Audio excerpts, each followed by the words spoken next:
Sarah Mitchell's hands trembled as she pressed them against the rough wooden door. The pounding came again, urgent and desperate, echoing through the small cabin that had become her prison of grief. 3 weeks had passed since she buried her daughter, 3 weeks since fever had stolen the light from her world. Her breast still ached with milk meant for a child who would never drink again. The frontier settlement of Adobe Wells, Texas, stretched quiet in the pre-dawn darkness of 1867, and every soul knew that knocking at this hour meant trouble. She gripped the rifle her late husband had left her, though her arms felt weak as water. Through the gap in the shutters, she saw him. A Comanche warrior stood on her porch, broad-shouldered and tall, his presence commanding despite the obvious exhaustion etched into his face. War paint streaked his cheeks, but it was faded, days old. His buckskin clothing bore stains of travel and hardship. What froze her blood wasn't the sight of him, but what he carried. Cradled against his chest, wrapped in a tattered blanket, was an infant. The baby's cries were weak, barely audible, the sound of a child slipping away from life. The warrior's eyes met hers through the window. They held no threat, no violence. Instead, she saw something she recognized intimately, the raw, crushing weight of desperation. He spoke in broken English, words tumbling out between ragged breaths. "Please. Milk. Baby dying." His voice cracked on the last word. He shifted the bundle, revealing a tiny face, gaunt and pale, lips cracked from dehydration. The infant couldn't have been more than 2 months old. Sarah's mind raced with everything she knew, everything she'd been taught. The Comanche were raiders, warriors who had fought her people for generations. Her own husband had died in a skirmish with a Comanche war party 5 years ago. The settlement elders had drilled into everyone the dangers, the mistrust, the bitter history written in blood across the Texas plains. To open this door was to invite potential death. To trust was to be a fool. But the baby's cry reached her again, thin and fading. Her body responded before her mind could catch up. Her breasts grew heavy, that familiar ache intensifying. Nature didn't care about history or hatred. Her milk was there, abundant, with no child to claim it. She thought of her daughter's last hours, how she would have given anything, traded anything, for someone to save her precious girl. Some other mother's heart was breaking right now, somewhere out there in the vast wilderness. Her hand moved to the bolt. The metal felt cold and final. Once she opened this door, there would be no going back. The neighbors would call her a traitor, mad with grief. They might drive her out, or worse. But could she live with herself if she let an innocent baby die on her doorstep? Could she face her own daughter's memory knowing she had turned away a dying child? The warrior spoke again, softer now, almost a prayer. "No time. Please." His legs wavered, and she realized he was barely standing. How far had he traveled? How long had he fought to keep this infant alive? The bundle moved weakly in his arms. Sarah threw open the door. The warrior nearly collapsed across the threshold, catching himself on the door frame. Up close, she could see the toll of his journey. His moccasins were worn through, feet bleeding. Cuts and bruises covered his arms. This man had walked through hell itself to reach her door. "Give me the child," she said, her voice steadier than she felt. The warrior's eyes searched her face for a long moment, weighing, judging, hoping. Then, with infinite care, he placed the dying infant into her arms. The baby's skin felt paper-thin and hot with fever. There was perhaps an hour left, maybe less. Sarah turned and walked into her cabin, the Comanche warrior following behind. As she settled into her rocking chair and opened her blouse, she knew that everything in her life had just changed. The baby's lips found her breast, and that first weak pull sent a wave of emotion crashing through her. Pain, relief, purpose, fear, all mixed together. The warrior sank to his knees beside the chair, his head bowing forward. His shoulders shook with silent sobs. In that moment, they were not enemy peoples separated by war and hatred. They were simply two souls united by the desperate need to save one small, precious life. The baby nursed with increasing strength as minutes stretched into an hour. Sarah felt the tiny body gradually warm against her chest, the desperate hunger slowly giving way to more rhythmic feeding. Across from her, the Comanche warrior sat cross-legged on the floor, his back against the wall, eyes never leaving the child. Exhaustion had carved deep lines around his mouth, but he refused to sleep. Every few minutes, his gaze would flick to Sarah's face, as if confirming she was real, that this mercy wasn't a dream born of desperation. When the baby finally released her breast and fell into genuine sleep rather than the near unconsciousness of before, Sarah carefully adjusted her clothing and studied her unexpected guest. In the growing morning light streaming through the window, she could see details she'd missed in the chaos. He was younger than she'd first thought, perhaps 25, with intelligent eyes that tracked everything in the room. A warrior, yes, but something more. There was a gentleness in how he looked at the sleeping infant that spoke of deep love. "What's the baby's name?" Sarah asked quietly, not wanting to wake the child. The warrior's jaw tightened, and she saw him struggle with English words that didn't come easily. Mia. Her name. Mia. Her mother. He gestured to his chest, then away, a motion that conveyed loss more eloquently than any words could. Dead, then. The mother was dead. Sarah's throat constricted. She knew that particular shade of grief intimately. "How long?" she asked. The warrior held up 4 fingers. 4 days. This man had been carrying a dying infant for 4 days, searching for help, fighting against time and odds that would have broken most people. She imagined him traveling through hostile territory, avoiding settlements that would shoot him on sight, desperately seeking someone, anyone, who might have milk to spare. Why me? The question came out before she could stop it. There are other women in Adobe Wells. Women closer to the edge of town. The warrior's expression shifted, becoming almost shy. He reached into a small pouch at his belt and withdrew something, holding it out to her. It was a small wooden carving, weathered and worn smooth. A bird in flight. Sarah's breath caught. She'd lost that carving months ago, dropped it somewhere on one of her walks to the creek beyond the settlement. She'd mourned its loss because her husband had made it for her during their courtship. Found, the warrior said simply. Creek. Many moons ago. He pantomimed walking, searching, thinking. I see you there. With your baby girl. You sing to her. Beautiful song. His English was broken, but his meaning was clear. He'd watched her from a distance, observed her with her daughter during those precious last months.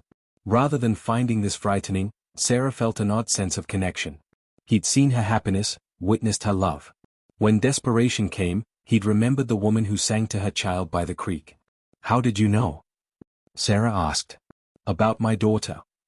The warrior's eyes grew infinitely sad. I come back. 2 weeks passed. To return bird. I see you, at the stones. He meant the cemetery. He'd seen her at the grave. Understanding passed between them, the kind that needed no translation. One parent to another, both acquainted with the particular agony of a child-sized coffin. A knock at the door shattered the moment. Sarah's heart lurched. Sarah Mitchell? You all right in there? It was Tom Henderson, the settlement's self-appointed watchman. Of course someone had seen the warrior enter her cabin. Of course the whole town would know by now. She glanced at the warrior, who had already risen silently to his feet, body tense, hand moving toward the knife at his belt. Don't, Sarah whispered urgently. Let me handle this. She stood, still holding the sleeping baby, and moved to the door. She opened it only a crack, blocking the view inside with her body. Tom Henderson stood there with 3 other men, all armed. Their faces wore expressions of grim concern mixed with anger. We saw a savage enter your home. Step aside. We'll handle this. There's nothing to handle, Sarah said, keeping her voice level despite her racing pulse. I have a guest who needed help with a sick child. That's all. Tom's face hardened. A guest? Sarah, that's a Comanche warrior in your house. Have you lost your mind? These are the same people who killed your husband. The words hit like a physical blow, but Sarah held firm. The baby was dying. Would you have me let an infant die on my doorstep? What kind of Christians would that make us? One of the other men spat on the ground. Ain't no Christian duty to help a Comanche. That baby will grow up to raid and kill just like its father probably did. Sarah felt anger surge through her, hot and righteous. That baby is 2 months old. Right now, it's just a hungry, sick child who needed milk. I had milk. I gave it. If that makes me a traitor in your eyes, so be it, but I'll sleep better tonight than I have in weeks. Tom's eyes narrowed. The council will hear about this. You're putting the whole settlement at risk. For all we know, there's a war party waiting to attack while we're distracted. Then go watch for them, Sarah snapped. But you're not coming into my home, and you're not touching this child. She closed the door firmly, her hands shaking as she shot the bolt home. Behind her, the warrior stood ready, clearly prepared to fight if the men forced their way in. But after a long moment, she heard boots retreating from the porch, accompanied by angry muttering. The warrior relaxed slightly, though suspicion still clouded his features. They come back, he said. It wasn't a question. Sarah nodded, looking down at the peacefully sleeping baby in her arms. Probably. But not right now. She moved back to her chair, suddenly aware of how drastically her life had just shifted. She'd drawn a line in the sand, chosen a side in a conflict far older and more complex than she fully understood. But as she gazed at the tiny face, features softening in genuine rest for perhaps the first time in days, she couldn't bring herself to regret it. By midday, the baby had nursed 3 more times, each feeding stronger than the last. Color had returned to the tiny cheeks, and the desperate, weak cries had been replaced by the normal fussing of a healthy infant. Sarah felt a painful joy watching the transformation. This was what her medical knowledge, limited as it was, and her body could do. This was life persisting against the odds. But with each hour that passed, reality pressed harder against her door. The warrior, who had finally told her his name was Takoda, sat at her table now. She'd given him bread and dried meat, water from her well. He ate slowly, mechanically, his attention always returning to the baby. Between bites, he tried to explain. His English was limited, but combined with gestures and the occasional Spanish word they both knew, a story emerged. Takoda's wife, Mia's mother, had been named Iona. She'd died in childbirth, bleeding that wouldn't stop despite the medicine woman's best efforts. For a month, Takoda had managed to keep the baby alive using the milk of a mare, feeding her drop by drop with patience and desperation. But then his band had been attacked by soldiers. In the chaos of escape, the mare had been shot. The baby had been without proper food for days. Their group had scattered, and Takoda had found himself alone with a dying infant and no options left. "Why not your people?" Sarah asked gently. "Other Comanche women who could nurse her?" Takoda's face darkened with pain. "Dead. All dead or scattered. Soldiers come in winter when we sleep. Many killed. Women, children. Old ones. We run, separate. I search for others, but find no one with milk." His hands clenched into fists. "I walked to 3 Comanche camps. Empty. Burned. Dead." Sarah's chest tightened with horror. She'd heard whispers of winter campaigns, of attacks on Comanche camps, but the reports in adobe wells always framed these as necessary military actions against hostile warriors. No one talked about women and children fleeing into the snow, families torn apart, babies left without mothers. Takoda continued, his voice dropping to almost a whisper.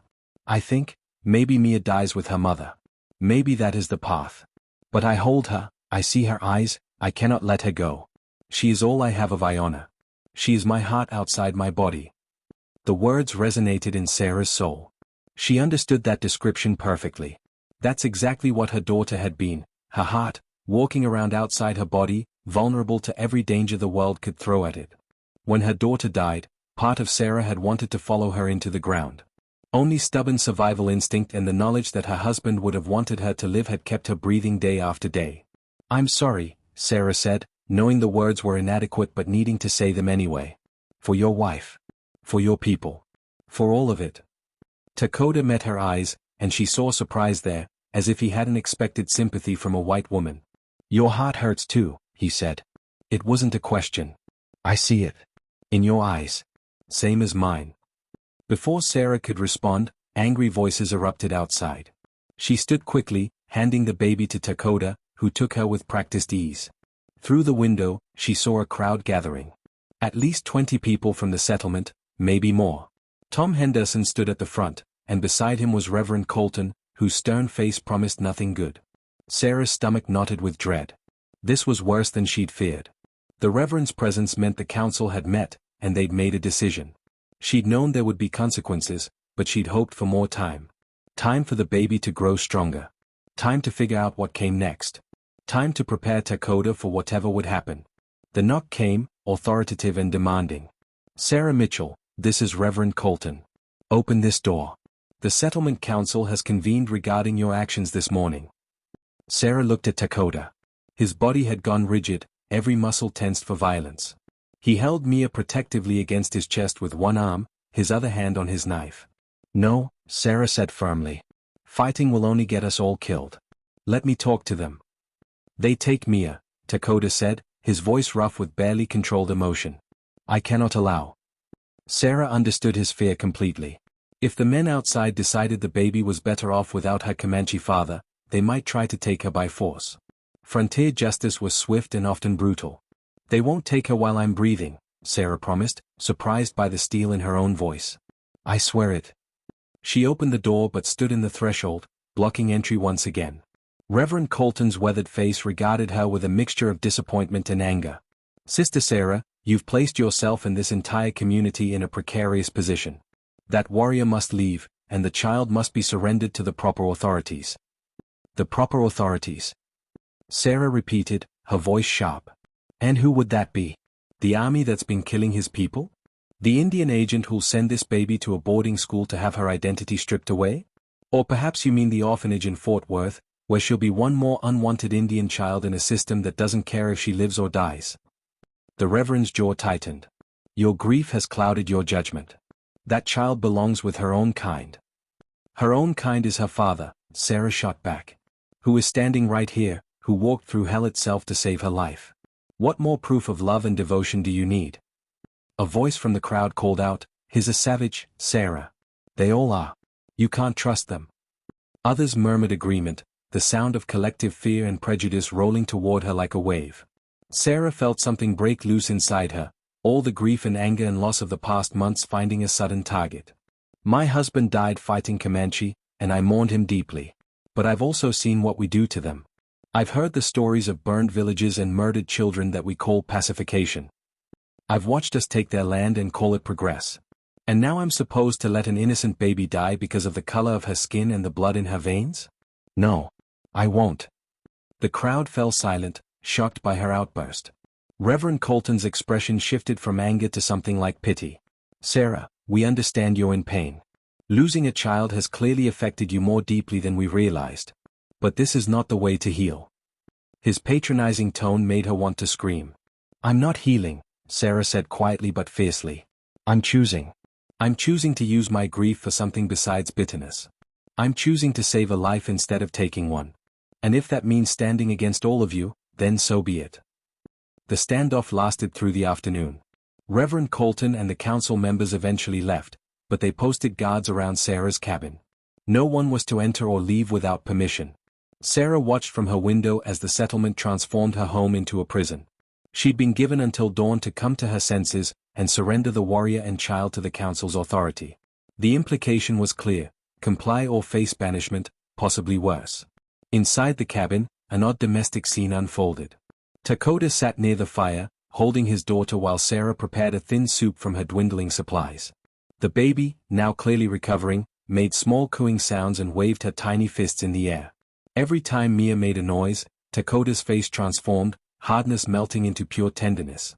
Sarah found herself smiling despite the dire circumstances. You're good with her, Sarah observed, stirring the pot.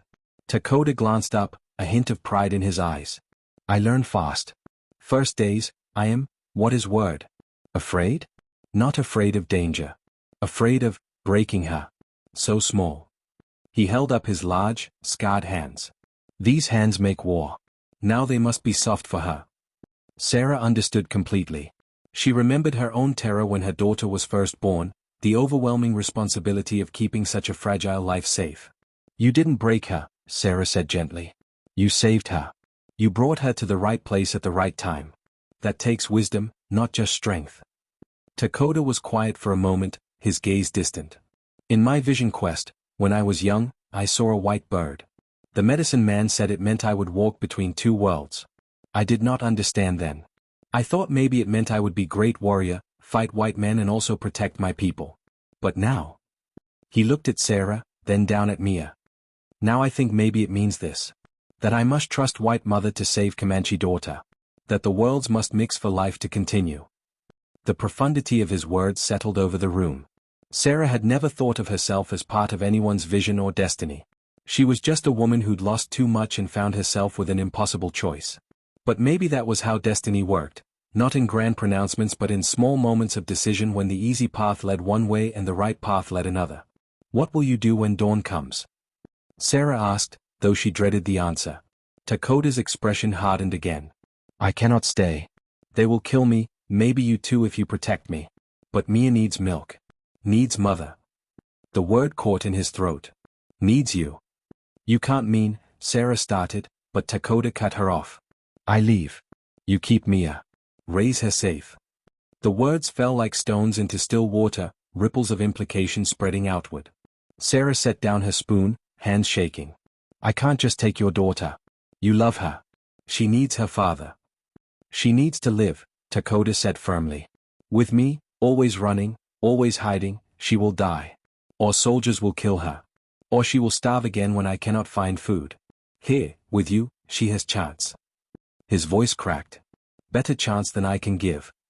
Sarah moved to sit beside him, looking at the baby who had already begun to feel familiar in her arms.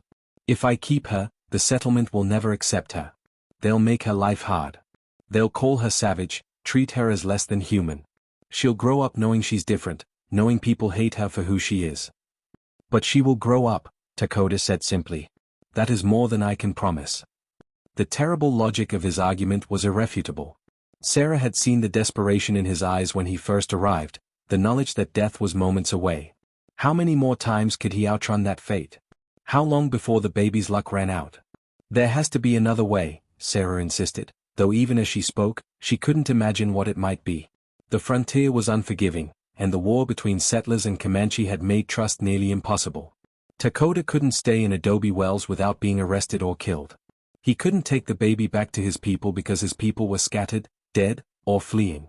And Sarah couldn't leave with him because she'd never survive in the wild with an infant in tow. Dakota reached out and took Sarah's hand, the gesture startling in its intimacy. You have good heart. Mia is lucky. I see how you look at her. Already you love her. Already she is yours in ways that matter. Tears burned Sarah's eyes. She's yours. I can't replace you. Not replace, Dakota said gently. Add. She will have two fathers, one who made her, one who saved her. Two mothers, one who birthed her, one who feeds her. We are all in her blood now. That makes us, what is word? Family. The word hung in the air between them, radical and impossible and somehow absolutely right. This man who should have been her enemy, who belonged to a people her own husband had died fighting, was offering her the thing she'd thought lost forever, a child to love. And he was asking her to do what seemed impossible, love his daughter enough to raise her in a world that would hate her. A sound outside made them both freeze. Footsteps on the porch, lighter than the guard's heavy boots. Then a voice, barely above a whisper, Sarah? It's Emma. Emma Pritchard, the school teacher, one of the few women in Adobe Wells who'd shown Sarah genuine kindness after her daughter's death. Sarah hurried to the door, opening it a crack. Emma slipped inside, her face flushed with urgency. I shouldn't be here, Emma said quickly. They're watching. But I had to warn you. The council's decided. At dawn, they're coming in. They'll take the baby and hang the warrior. They've already built the scaffold. Sarah's blood ran cold. She'd known the situation was serious, but this was murder. They can't just execute him. What law gives them that right? Emma's expression was grim.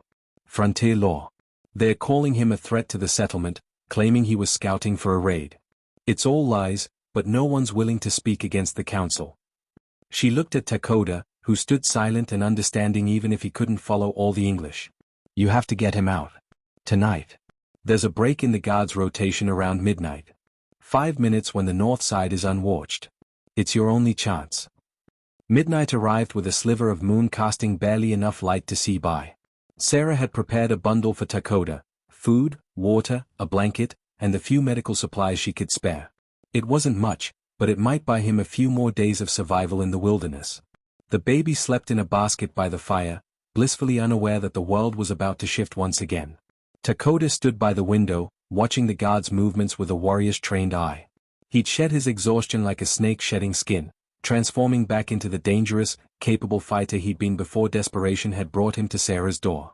But his eyes kept returning to the basket, to his sleeping daughter, and each time Sarah saw the pain there, the knowledge of what he was about to lose. The gap comes soon, Dakota said quietly. 2 guards meet at corner. Talk. North side empty for short time. He turned to Sarah, and she saw his hands trembling slightly. I must say goodbye to Mia. Sarah nodded, unable to speak past the lump in her throat. She lifted the sleeping baby carefully and brought her to Dakota. He took his daughter in his arms, holding her close to his chest, breathing in her scent. He spoke in Comanche, soft words Sarah couldn't understand but whose meaning was universal. A father's love, a father's blessing, a father's broken heart putting words to the unbearable. He pressed his lips to the baby's forehead, whispering something that made tears stream down his face. Then he looked at Sarah, and in his eyes was a plea that transcended language. "You teach her?" he asked. "About her mother? About her people? Promise me she will know who she is." "I promise," Sarah said, her voice fierce despite the tears now flowing freely. "I'll tell her about you. About Iona. About the warrior who loved her so much he walked through fire to save her. She'll know where she comes from." Dakota nodded, satisfied. He kissed his daughter one more time, then carefully, reverently, placed her back in Sarah's arms. The baby stirred slightly but didn't wake. Sarah committed every detail to memory, how Dakota looked in this moment, the love on his face, the strength it took to let go. "One more thing," Dakota said. He reached into his clothing and withdrew a small leather pouch on a cord. He placed it around Mia's neck, adjusting it so it lay against her chest. "This is medicine bag. Has her mother's hair, sage from our land, stone from the place Mia was born. When she is older, you give to her. Tell her she is loved. Always loved. By two mothers, two fathers, all of us watching over her." The moment stretched, heavy with all the things that couldn't be said, all the impossible circumstances that had brought them to this point. Then Dakota moved to the door. "The time comes now. Be ready." Sarah watched through the window as the two guards met at the corner, just as Dakota had predicted. They spoke, distracted. Dakota placed his hand on the door bolt, then paused. He turned back one last time. "Thank you," he said simply. "For her life. For mercy when you could have shown hate. You are mother of my heart now. We are family, yes?" Sarah's tears came faster. "Yes. Family. Always." Dakota's face broke into a sad smile. Then he was gone, slipping out the door and into the darkness with the practiced silence of a man who'd spent his life moving unseen. Sarah stood at the window, watching him disappear into the night beyond the settlement's edge. She strained her eyes, following his shadow until it merged with the greater darkness of the plains. And then he was gone. Sarah stood there long after, holding Mia close, feeling the baby's warmth and steady breathing. Outside, she heard the guards' footsteps resume their patrol, unaware that their prisoner had escaped. She had perhaps until dawn before they discovered the truth, and then there would be consequences. The council would be furious. They might still banish her, or worse. But as she looked down at the sleeping child in her arms, Sarah felt something she hadn't experienced in months: purpose. This baby needed her. Not just her milk, but her love, her protection, her fierce determination to see her grow up strong and proud. Sarah had lost one daughter to fever, lost her husband to violence, lost so much to the harsh reality of frontier life. But here, in her arms, was a chance to transform grief into something meaningful. To turn loss into love. To prove that mercy could exist even in the hardest circumstances.